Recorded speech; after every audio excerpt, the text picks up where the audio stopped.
Bonjour, alors aujourd'hui je viens avec une vidéo do it yourself, donc comment faire sa cire orientale à la maison. Donc c'est une vidéo franchement qui m'a été beaucoup demandée, surtout par un abonné. Donc c'est un monsieur qui m'a envoyé un message sur ma boîte mail et donc il m'a demandé combien de fois le pauvre la recette pour sa femme. Donc un petit coucou à Natalia, donc c'est une russe en fait qui demande la cire, la recette de la cire orientale. Comment faire sa cire orientale, donc façon tunisienne bien sûr. Donc c'est vraiment comme ça que j'ai vu ma mère la faire et que je vois les femmes en Tunisie la faire. Donc vraiment c'est du basique de chez basique et vraiment hyper facile et super pas cher. Alors comme ingrédients vous allez avoir besoin donc ici de sucre blanc, d'un citron, enfin d'un demi-citron plutôt, d'un peu d'eau, d'une casserole, d'un récipient qui peut aller sur votre gaz et d'une cuillère à soupe. Alors pour commencer vous allez en fait poser donc dans votre récipient le sucre poudre. Donc je vous montre la quantité, alors je n'ai pas les grammes près en tête, mais je vous montre à peu près la quantité de sucre qu'il faut mettre pour pouvoir faire, on va dire environ allez, presque tout le corps. Donc c'est à dire que vous allez avoir assez de cire orientale pour pouvoir faire vos jambes, vos aisselles, je sais pas moi, les parties les plus importantes de votre corps. Donc voilà à peu près la totalité de sucre que je mets.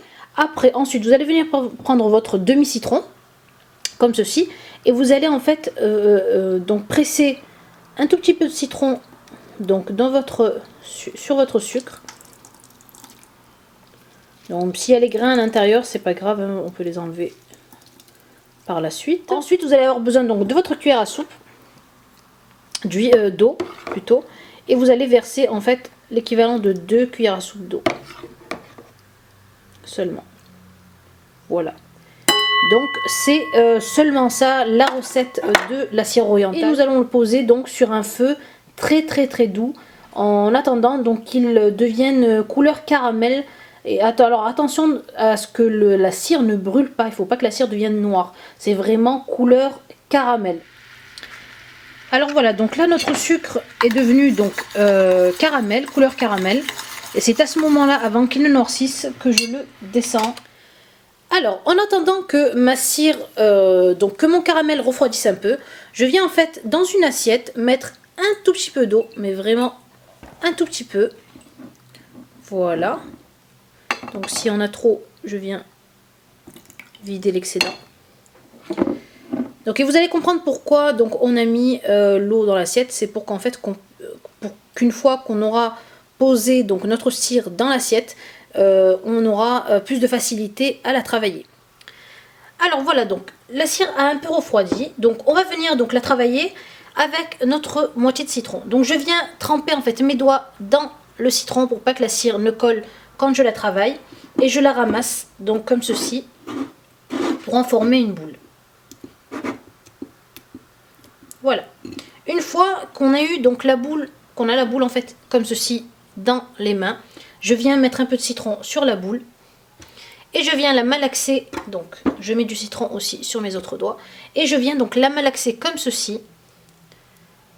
Donc déjà d'une pour bien la refroidir, et ensuite en la travaillant donc comme ceci et avec le citron, elle va donc être hyper collante et donc elle va pouvoir nous enlever tous les poils. Donc vous voyez, je la travaille vraiment comme un bonbon, comme du caramel. Voilà. Si vous la sentez donc durcir sous les doigts, vous venez donc la tamponner d'un peu de citron et vous continuez à la malaxer. Il ne faut pas qu'elle soit ni trop dure ni trop molle, faut vraiment qu'elle soit, on va dire, entre les deux pour pouvoir arracher les poils. Ensuite, et je continue, donc voilà, donc comme je vous ai expliqué, donc je l'étale dans le sens du poil, comme ceci, et je l'étire dans le sens contraire. Donc voilà mes belles pour ce qui est de la cire orientale. Donc j'espère que la recette donc vous a paru facile. Le temps qu'on doit la laisser sur le gaz, mais il faut vraiment rester à côté de votre casserole et ne pas la quitter des yeux. Donc si votre caramel crame, c'est foutu, c'est à jeter à la poubelle. Pour ce qui est du nettoyage des ustensiles et donc de votre casserole, hyper facile, vous la laissez sous l'eau et le sucre va se dissoudre, en fait le caramel va se dissoudre et vous n'avez plus qu'à rincer et c'est tout.